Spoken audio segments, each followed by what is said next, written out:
Le 10h midi, Sud Radio Média, Valérie Expert, Gilles Gansman. Bonjour Gilles. Bonjour Valérie. Bonjour à toutes et à tous et bonjour Faustine Bollard. Bonjour Valérie, bonjour Gilles. C'est l'événement, je peux vous dire qu'il y a de l'effervescence dans les studios de Sud Radio. Ah bon, vous recevez Faustine Bollard. C'est adorable. Ah oui, vraiment, vraiment. Vous allez voir plein de gens dans la rédaction. Plein de gens qui veulent venir faire nous des voir. selfies. Et puis même hier, Gilles a totalement gaffé. Non, je suis pas gaffé. Pourquoi? Parce qu'il a dit, on avait Patrick Montel. Oui, j'ai entendu. Et donc, il lui a dit, bah oui, on devait avoir Faustine Bollard, mais c'était la rentrée, donc elle n'a pas pu venir. Ah bah Donc, en sympa, gros, il a dû apprécier. Oui, sympa, voilà. Donc on a ramé pour rattraper le truc. Mais non, c'était prévu il y a longtemps. Oui, je suis Et- confuse. En effet, Voilà. la rentrée des classes, Et alors j'habite loin, je pouvais Et pas. alors, être là. c'était comment cette rentrée? Cette rentrée s'est merveilleusement bien passée. Oui. Je me suis aperçue que ma Oui, fille vous avez dit rentrait que en vous étiez nostalgique. Ouais, en fait, ma fille rentre en CM2, donc je me suis aperçue que les petits câlins du matin, là, ça commence à être limite. Mon fils en CE2, ça va, mais ma petite m'a un peu dit, je retrouve mes copains, salut, à plus tard, quoi. Alors Valérie hier m'a reproché en disant mais pourquoi vous dites les mères Oui, parce qu'elle il y a on ne aussi... pouvait pas avoir de femmes aujourd'hui parce qu'elles accompagnaient Oui, les enfants. on devait- Mon père, j'allais dire, mon mari était avec moi, hein, les papas accompagnent les aussi. papas Oui, le accompagnent premier aussi. jour, on essaie d'être tous réunis et il était ému aussi quand même. Ouais. Donc, Et, voilà. et vous êtes nostalgique de vos rentrées, de votre Ah, pas rentrée du tout, je d'école suis nostalgique de leur petite enfance. Ah, d'accord. J'avoue que quand on voit le cartable grandir, là, avant ils avaient un cartable, cette année ils ont un sac à dos, quoi. Ah, Je me suis dit, ça y est, demain c'est le collège, ils prennent une voiture, ils habitent sans moi, quoi. Voilà, c'est la fin. Et pour elle, c'est pas compliqué d'être la fille de Faustine Bollard dans Oh l'école. non. Les camarades vous reconnaissent ou, Non, oui, mais gentiment. Non, elle a été. Non, en plus, j'ai une école où ils sont pas très nombreux. Tout ça est très, très doux. Puis eux, ça fait partie. Ils me voient à l'école depuis petit, Ouais. donc ils en ont rien à faire. Je suis juste la mère de Abby et Peter, quoi. Voilà. Bon, ma bonne rentrée à Abby et Peter. On va parler de votre actualité dans un instant. C'est Nombreuse. Nombreuses, oui. Oh là là. Prodige Pop, samedi prochain, enfin samedi 16 et 23 septembre, donc c'est plutôt dans 15 jours. Ça commence aujourd'hui, évidemment, tous les jours. On est fidèle au rendez-vous. Ça a commencé la semaine dernière, du lundi au vendredi. Vous êtes là et vous êtes toujours aussi pertinente et percutante avec vos invités. Merci, c'est gentil. Valérie. Avec une vraie originalité, mais on va en reparler dans un instant. Et on va passer tout de suite au zapping. Sud Radio Média, l'instant zapping. Alors on l'a effleuré ensemble Valérie, hier c'était la rentrée sur les chaînes de télé mais aussi dans les JT, pleurs et embrassades se sont succédés dans les cours d'école. Écoutez le Trésor de France 2. L'entrée dans la cour des grands. Un jour particulier pour ces élèves de cours préparatoires, contents de se retrouver. Et on va apprendre à lire et après à écrire aussi. C'est trop bien. On est 6 ou 5 copains, mais sinon on s'adore. À l'école Marcel Pagnol, ils sont 80 répartis dans 3 classes égales. On appelle Sarah. À l'appel, chacun rejoint son enseignant. Les parents applaudissent, un rituel pour mettre un peu de fête, et ils font comme ça, car immanquablement les larmes arrivent. T'as peur, Isaac? Maman reste avec toi d'abord, un petit peu au début, et après tout seul comme un grand. Là il pleure plus. Non, il pleure plus. Je regrette presque. Ça Non, permettait parce de que faire des c'était un câlins. déchirement, mais c'est vrai que ça me permettait de leur voler encore quelques baisers. Ils ont des nouveaux habits, ils ont été chez le coiffeur. Le nouveau sac à dos, la nouvelle trousse et tout. Puis moi j'ai une petite fan d'Harry Potter, donc il fallait la clé USB Harry Potter, la boîte à goûter Harry Potter, tous les badges Harry Potter. Donc voilà, moi je mange un peu du Harry Potter Oui, et du Top Gun. Vous voyez, on est ça. cette année. Voilà, vous êtes.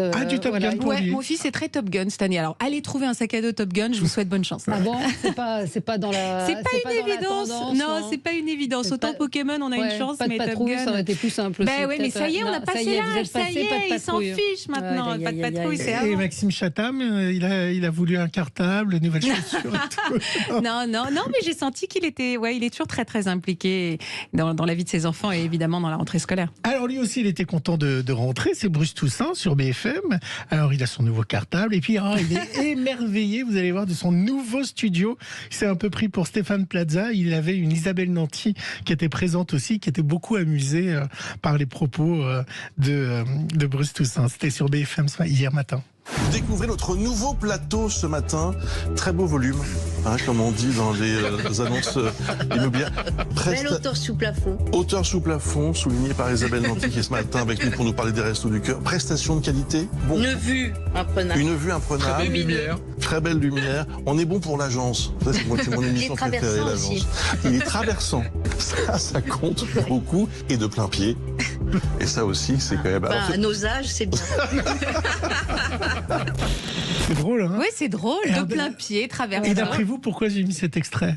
Bah dites-moi. Bah parce que vous avez un nouveau décor et alors ça a créé... le lien. Et ça a créé une polémique sur Rose Twitter. ou bleu. Rose ou bleu. Ouais, mais c'est vrai. Après, c'était une image arrêtée. Mais les gens aiment pas trop qu'on bouscule leurs habitudes. Et c'est vrai que cette émission est vraiment un repère. On prend le café avec nous depuis 7 ans. Donc leur dire qu'on va bousculer des choses. Mais maintenant, ça y est, ils sont rassurés parce qu'il y a toujours du rose sur le plateau. Il y a du rose, mais un peu plus fuchsia.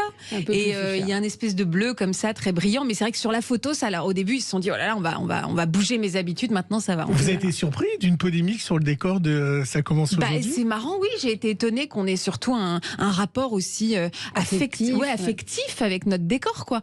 Ça m'a vraiment surprise. Donc, je me suis dit, voilà, faut rassurer. Et puis, 7 ans, c'est vraiment le couple, quoi. C'est-à-dire, il faut se renouveler sans changer les choses. On garde les bases, mais on rajoute des petites touches de modernité. Il y a eu des études qui ont été faites sur le décor ou pas? Non, pas du tout. C'est votre goût à vous. Vous aviez envie de repeindre la maison. Ma productrice de l'émission, de tout le monde, qui a donné un petit... Enfin, voilà, on a fait ça, on a co-construit ça, mais non, on s'est dit que c'était très beau, en fait, et que ça rendait très bien l'image, et que ça m'allait bien au teint. Je vous remercie. Le mot de cette rentrée, abaya. Alors partout, il y en avait partout hier. Sur BFM, la sociologue spécialiste de l'islam politique, Amélie Chély, a expliqué, elle, comment un nombre d'influenceurs importants sur TikTok sont le relais d'idéologies islamistes, sans parfois même le savoir. Une explosion des visions relatives à la modest fashion. La modest fashion, c'est les vêtements pudiques. Oui, c'est ça. Sauf que c'est assez contre-intuitif, étant donné que sur ces vidéos, vous avez généralement des jeunes filles entre 13 et 16 ans qui sont ultra maquillées, avec fond sonore de rap ultra vulgaire, et qui viennent faire la promotion d'un vêtement qui est censé justement apporter de la pudeur. Donc sur TikTok, ce qui est intéressant aussi, c'est que un nombre écrasant d'influenceurs sont des relais, sans le savoir, d'idéologies dont parfois même ils ignorent les contours, mais qui, elles, sont véritablement dans l'offense à la question de la laïcité. C'est un sujet que vous pourriez aborder. Est-ce que vous acceptez des femmes voilées dans Oui, Ça bien commence sûr. aujourd'hui? Oui, la question ne se pose pas. On essaie d'éviter les signes religieux ostentatoires, les croix éventuellement, et encore, même maintenant, non, beaucoup moins. Je trouve juste que ce débat prend beaucoup de place, voilà, à cette rentrée. J'ai l'impression qu'on parle beaucoup. Alors, je comprends tout ce qui se joue derrière et toute la discussion autour de la laïcité qui est fondamentale. Néanmoins, je trouve que ça prend beaucoup de place. Voilà. Et le voile, c'est pas un signe religieux pour vous? Si, c'est un signe religieux, mais c'est pour ça que j'étais en train de vous dire que, est-ce qu'on a déjà reçu des femmes voilées? Oui. À une époque, je sais que le sujet de la croix a été posé. C'est pour ça que je suis revenue sur mes propos. Et aujourd'hui, en fait, non. On a reçu des sœurs, demain, dans l'émission, qui avaient, des croix et des signes religieux. Donc non, en fait, finalement, la question se pose plus. En tout cas, sur le service public. Dominique Besnéard était dans Télématin avec Marie Portolano. Il a donné des nouvelles de 10%. Vous savez que 10% devrait arriver au cinéma. Le projet avance. Trop bien. Super. Ça y est, le scénario est prêt. Ah, vraiment. C'est pas un rôle pour nous? Il a tourné, lui. Moi, j'ai fait un rôle. Oui, mais t'as tourné. Et alors, donc. On me dit que c'était un massacre. Non, mais donc on va tourner au printemps. Voilà. Mais donc, le scénario est très bien. Un an. Oui, on va tourner là au printemps. Alors le problème maintenant, c'est qu'ils sont tous pris. Grâce à 10%, ils sont dans le monde entier. Je parle pas seulement de Camille Cotin, mais ils travaillent tous. Vous avez vu Marie Portolano, comment elle se place déjà pour aller faire du cinéma? À peine arrivée, elle veut déjà partir. On la connaît, la Marie Portolano. Est-ce que ça vous tente le cinéma? On vous a vu récemment sur TF1 dans Un gars, une fille. Non, est-ce pas qu'être du comédien, non? J'ai pas si je devais faire un petit guest comme ça m'amuse. Donc voilà. Le théâtre m'amuse parce qu'il y a cette immédiateté. En revanche, j'ai trouvé le rythme d'une fiction, c'est-à-dire attendre pendant 8 heures, il faut être bonne pendant 10 secondes, et puis tous les placements, tous les trucs. J'avoue que je suis une femme impatiente et je me suis dit que c'était pas pour moi. Et ça s'est bien passé, Un gars, une fille? En fait, c'était très amusant parce que c'était une journée de tournage. tournage avec mon mari. Donc on s'est dit que c'était rare qu'on ait un projet professionnel commun. D'ailleurs, je pense que c'est aussi pour ça qu'on l'a accepté. Ouais. Donc en fait, on s'est surtout beaucoup amusé. Mais j'ai trouvé que c'était long par rapport à la télévision. C'est long, quoi. Mais c'était très amusant. Et vous nous avez dit hors antenne que la scène vous ressemblait un peu, puisque ni lui ni vous Voilà, ne cuisinez en fait, vraiment. on est très nuls en cuisine, et l'un et l'autre. Personne n'est là, il y a personne pour rattraper l'autre. Et donc, du coup, quand on nous a proposé, quand Florence Boudot, la productrice de l'émission, nous a proposé cette scène, on s'est dit que ça correspondait parfaitement à ce qu'on était. Et d'ailleurs, je pense que voilà, il suffit de mettre une caméra dans notre cuisine et on fait très vite Vous des faites sketchs d'un pareil. gars et une fille. Exactement. Et pour finir, hier, dans cet avou, il y avait la chanteuse Oshi, Valérie, qui a expliqué comment ces harceleurs n'ont pas été condamnés sur, vous savez qu'elle a été très harcelée sur Twitter. Sur les 5 qui étaient accusés, un seul a été condamné. Elle était très en colère à ce sujet. Elle a chanté également en live son dernier tube où elle parle de sa vie. Sa vie, c'est un mauvais rêve. J'ai changé de style, je viens d'avoir 7 ans. Suis-je garçon ou fille, pourquoi personne ne me comprend? Et dès que son art est créé, je me fais insulter. Oh non, j'ai dû faire un mauvais rêve. Je continue de grandir, aujourd'hui j'ai 9 ans. Qu'est-ce qu'on va m'offrir? Il y aura combien de gens? Mais le soir de ma fête, en fait, il n'y avait pas de fête. Oh non, j'ai dû faire un mauvais rêve. Ça y est, je suis en 6e, j'ai enfin 11 ans. Je rentre pas dans leur système, j'apprends trop facilement. La chanson est formidable. Vous avez entendu, vous recevez de temps en temps des artistes. Oshi est venue. Ah oui, on reçoit régulièrement des artistes. Et Oshi d'ailleurs était venue, elle nous ait confiance et elle était extrêmement éprouvée par cette histoire. Donc je suis peinée pour elle que cette issue soit pas la sœur. 5 ans de lutte. C'est incroyable. Et puis 5 ans d'être dans les tribunaux et un seul condamné. Je me souviens qu'elle avait utilisé une expression d'attentat virtuel, qu'elle recevait comme ça des dizaines de commandos de gens qui l'attaquaient, et ça m'avait bouleversée parce qu'on sent qu'elle est extrêmement éprouvée et que maintenant sa vie passe par le prisme de ces attaques et des réseaux. Absolument. Très touchante. On se retrouve dans un instant avec Faustine Bollard pour parler de son actualité. Évidemment, ça commence aujourd'hui, mais prodige pop, c'est à suivre sur Sud Radio.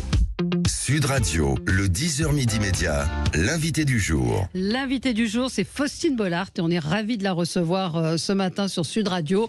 On vous retrouve évidemment tous les jours du lundi au vendredi à 13h50 dans ce nouveau décor très perturbant. Ça commence aujourd'hui, 13h50, samedi 16 et 23 et samedi 23 septembre.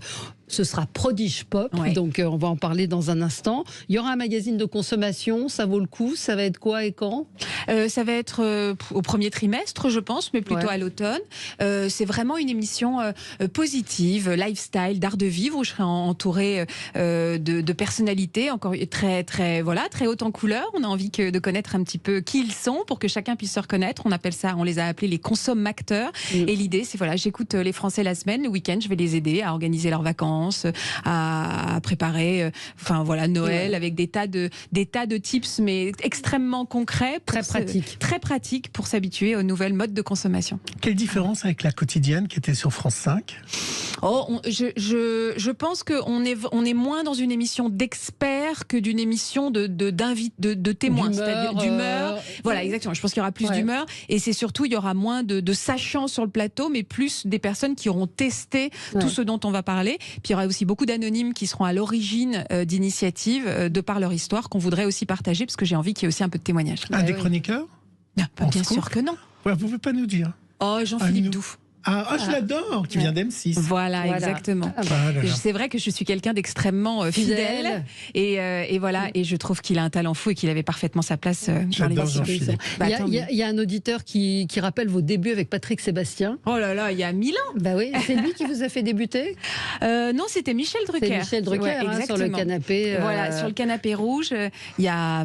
Non, alors débuter, vous savez, ça fait plus de 20 ans maintenant que je fais de la télé, 22 ou 23 ans, donc ça avait commencé bien avant Michel Drucker, mais là où j'ai commencé à faire plutôt de la télévision grand public, c'était avec Michel, 2008, 2009. Et puis à la radio, moi j'oublierai jamais ce moment de ce petit papier sur Dorothée, où vous avez fini... C'était chez Michel, mais c'est vrai que... Chez Michel Drucker, où vous avez fini en pleurs, ça m'avait face à Dorothée, et ce moment-là est resté dans l'esprit des gens, c'était incroyable. Il faut dire que ça faisait à peu près, ça faisait 10 ans, 20 ans qu'on n'avait pas de nouvelles d'elle, donc il y avait quelque chose de très émouvant. Aujourd'hui, on l'a un peu plus revue. Puis c'est une femme qui a été malade, donc il y avait beaucoup d'affect. Et puis elle est liée à notre petite enfance, et on sait à quel point dès qu'il y a un côté Madeleine de Proust. Et c'est vrai que j'avais laissé sortir mes émotions, et je pense que c'est ça que les gens aiment bien aussi, c'est quand on n'a pas de filtre télé. Moi, quand je suis énervée, ça se voit. Quand je suis triste, ça se voit. Et je pense qu'il y a une certaine authenticité. Et ça avait touché à l'époque. Et vous avez gardé des contacts avec Patrick Sébastien et Michel Drucker? Michel Drucker, beaucoup. Mais je l'aime infiniment. Donc c'est quelqu'un qui est dans mon cœur vraiment.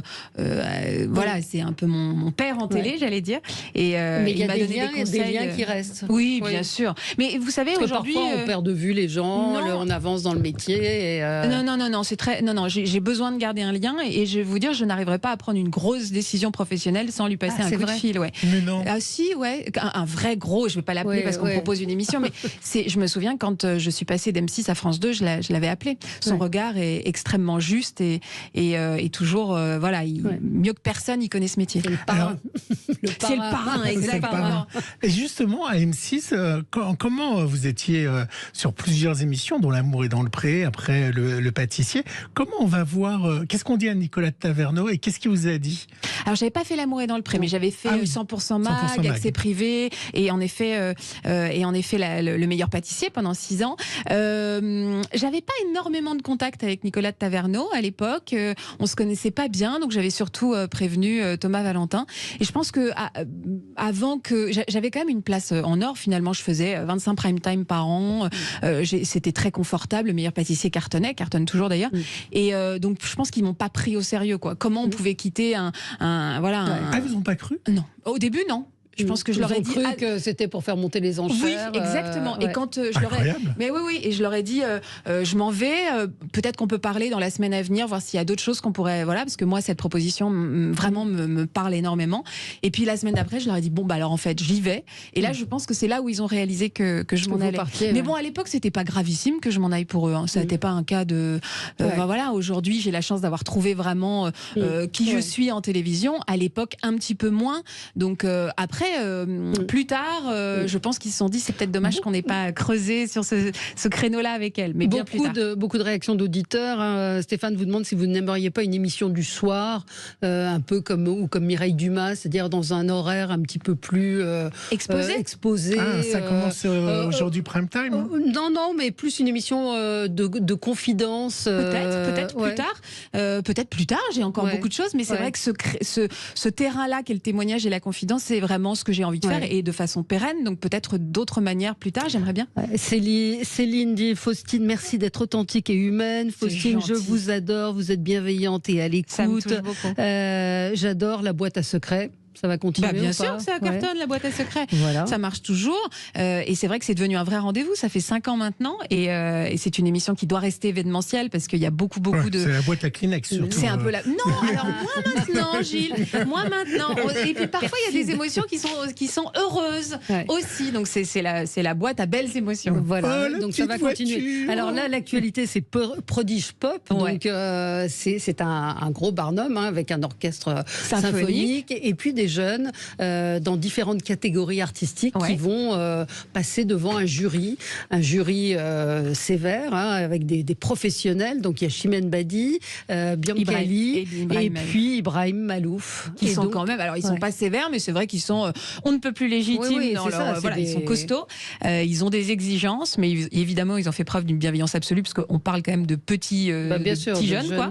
Et on va retrouver vraiment tous les codes de Prodige, en effet, avec Zaya Ziwani qui va continuer à guider cet orchestre symphonique, sauf que les chansons seront pop, et puis il y a toujours ces catégories, en effet, danse, instruments et chant, sauf que là, évidemment, les instruments, c'est plus de la guitare électrique et de la batterie, les chanteurs, c'est évidemment plus sur du pop, et de la danse, c'est le hip-hop, la street, et je peux vous dire que mes enfants sont venus, et j'adore, mon fils a été venu sur le plateau, et ma fille d'ailleurs. Mon fils a eu une espèce de révélation sur le breakdance, et il a découvert qu'on pouvait danser un peu à mec, quoi.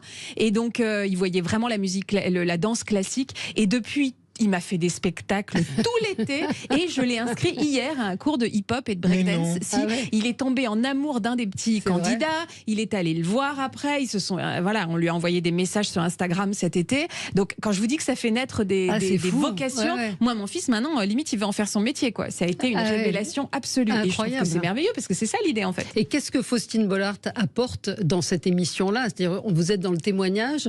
En quoi est-ce que finalement ça rejoint ce que vous faites dans les autres émissions? C'est l'écoute aussi. C'est très juste, Valérie. C'est vraiment l'écoute. C'est-à-dire que les enfants, moi, je suis à leur disposition. J'essaie de les lever comme je fais aussi avec mes invités l'après-midi, de façon plus statutaire, parce que là, c'est des enfants. Donc, j'essaie de les accompagner, de les materner, on va se le dire. Et puis, moi, je suis leur première spectatrice, quoi. Parce que franchement, Gilles est venu sur le plateau, on tourne dans les conditions du direct, on fait pas de coupure. Et la vérité, c'est que moi, je suis émerveillée. Je leur dis, quand ils ont des moments, voilà, j'ai envie de les embrasser. Quand je les sors déstabilisés, je les accompagne. Très proche avec eux.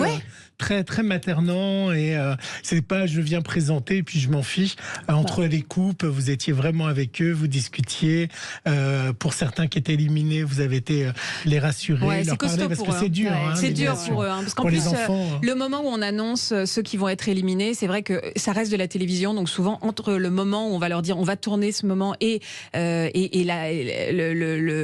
je dis vraiment le nom de ceux qui vont rester, il se passe un laps de temps où il y a tous les axes caméra et tout. Et je trouve que ce moment est presque cruel pour les enfants. Enfin, pas cruel, mais difficile. Et donc, j'essaie à ce moment-là de les faire sourire, de dédramatiser déjà en avance pour ceux qui vont apprendre qui restent pas. C'est un moment que je redoute, que les jurés redoutent. Et moi, j'essaie au maximum d'apaiser et de mettre un peu de coton dans ce moment qui est compliqué. Écoutez ce que dit Stéphane. Elle a le talent d'être la plus proche des gens, le plus proche des gens. On ne voit pas la frontière entre l'animatrice et celle qu'on aimerait avoir comme une amie. C'est rare cette empathie. Voilà, c'est pas bidonné, ça me touche beaucoup. Vous voyez ce qu'on perçoit des gens, ce que les gens perçoivent. Parce qu'il n'y a pas tellement de frontières pour moi entre l'animatrice et la. C'est ce qu'ils ressentent, donc ça veut dire que justement vous êtes authentique et c'est nous qui vous connaissons un petit peu dans la vie, vous ne changez pas non plus. Il y a des gens qu'on voit jouer, ça c'est notre lot à tous, mais c'est vrai qu'il y a vraiment des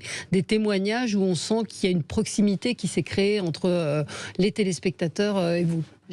Oui, et pour revenir juste à Prodige Pop, est-ce qu'il y aura un prodige normal? En fait, les deux vont cohabiter. Ah oui, les deux vont cohabiter. Surtout que le classique, c'est la 10e année. Donc j'imagine qu'on va faire quelque chose d'un peu événementiel.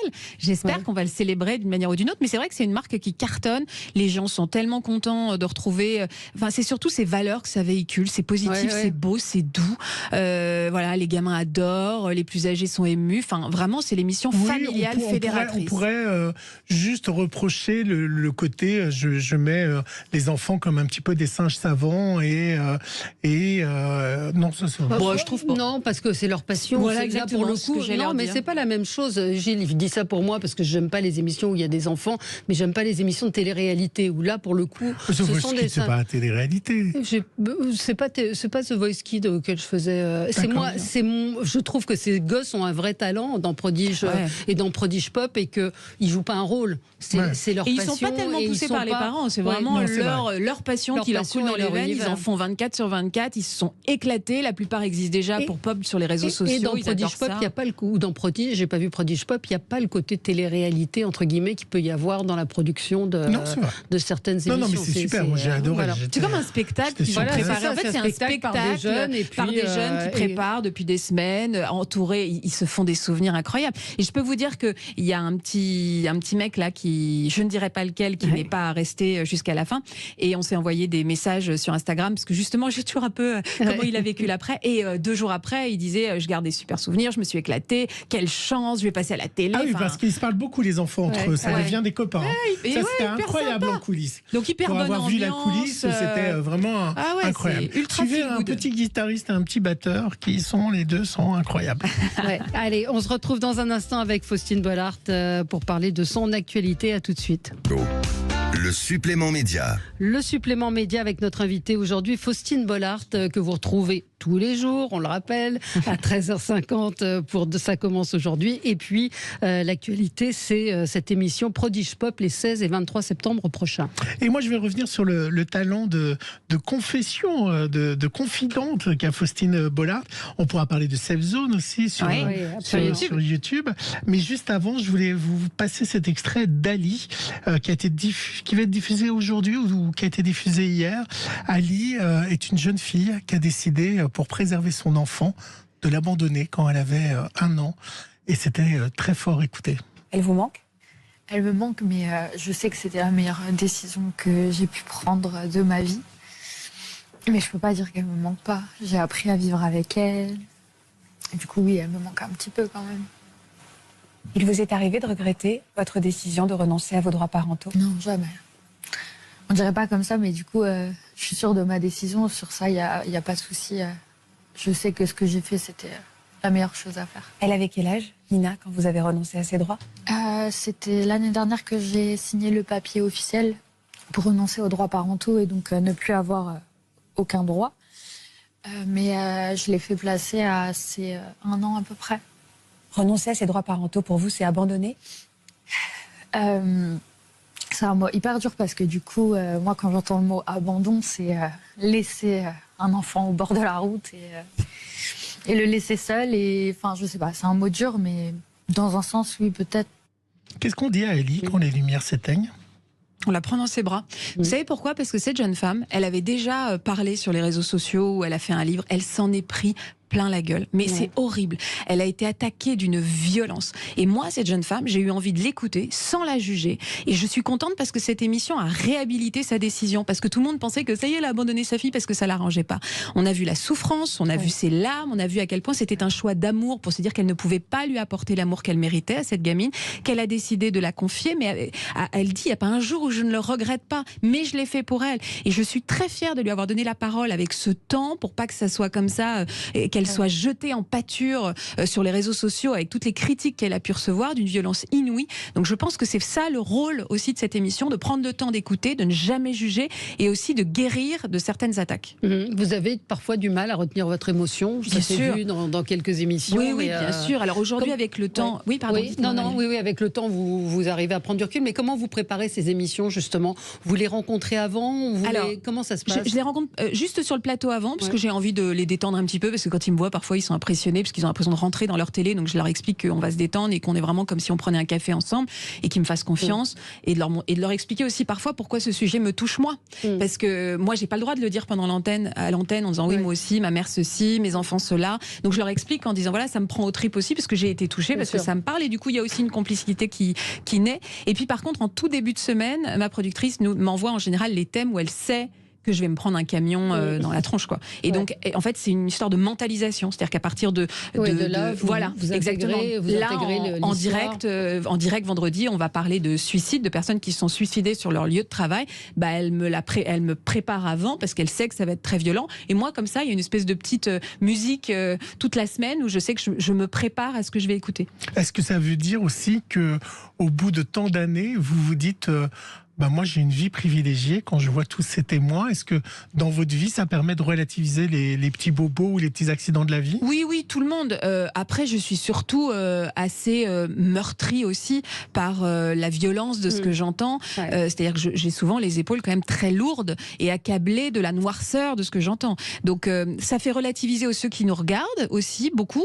Moi, évidemment, ça remet souvent l'église au milieu du village, mais ça a aussi un prix. Je suis pas thérapeute, je n'ai pas forcément les capacités, on m'a pas appris à mettre à distance, donc j'arrive aujourd'hui à un peu avoir de la discipline et réussir à me protéger, à trouver comme ça une routine pour éloigner un peu les émotions fortes, mais ça n'est pas sans conséquence. Quand moi-même je suis devenue quelqu'un d'inquiet, il y a des périodes où quand on est au mois de novembre, décembre, quand on fait des thèmes un peu lourds, c'est moins facile à entendre. Est-ce que les psys sur le plateau les suivent après ? Est-ce qu'il y a un suivi du témoignage ou pas du tout ? Pour certains, il y a un suivi avec l'équipe, c'est-à-dire qu'on qu'on continue déjà à leur parler avant beaucoup, c'est-à-dire que jusqu'au dernier moment, on leur dit vous n'avez pas envie de venir, vous venez pas. Hein. C'est-à-dire que c'est un pacte de confiance. Et après, on les rappelle, on voit comment ils gèrent la diffusion d'émissions, cette grosse notoriété qui leur dans tombe le village dessus. ou dans la famille qui apprend parfois certains secrets. Alors les secrets, on fait très attention parce que tout est bordé juridiquement. On met personne en péril. Si on parle de quelqu'un et que cette personne n'est pas forcément au courant, on va peut-être pas dire exactement la région,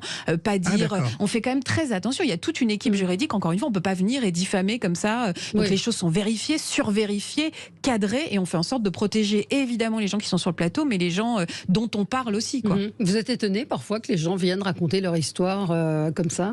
Plus maintenant, parce qu'aujourd'hui, je vois à quel point ça leur fait du bien.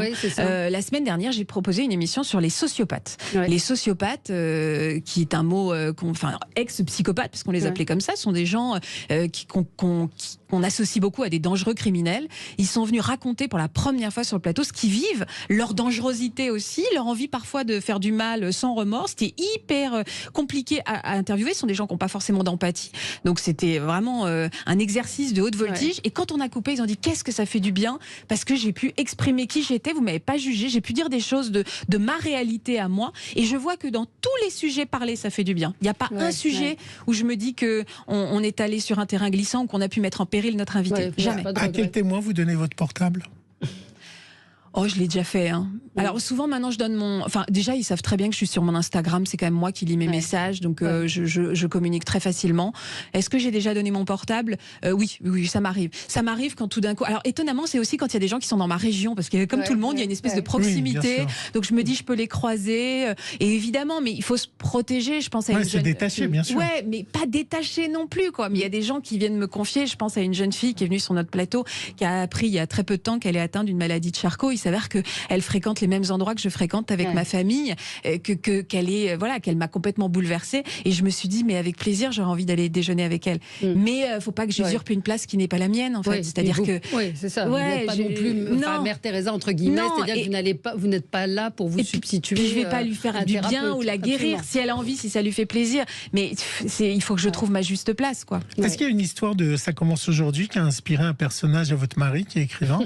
Non, alors ça lui a inspiré des nuances émotionnelles. C'est-à-dire que parfois, je me souviens au début quand je lisais ces livres, il y a des moments où il y avait une victime qui avait été fracassée, chapitre 14, et chapitre 15, elle reprenait sa vie comme si de rien n'était. Et donc il y a des moments où je disais ah non mais ce n'est pas possible en fait, elle ne peut pas avoir été violée et massacrée en 14 et reprendre sa vie.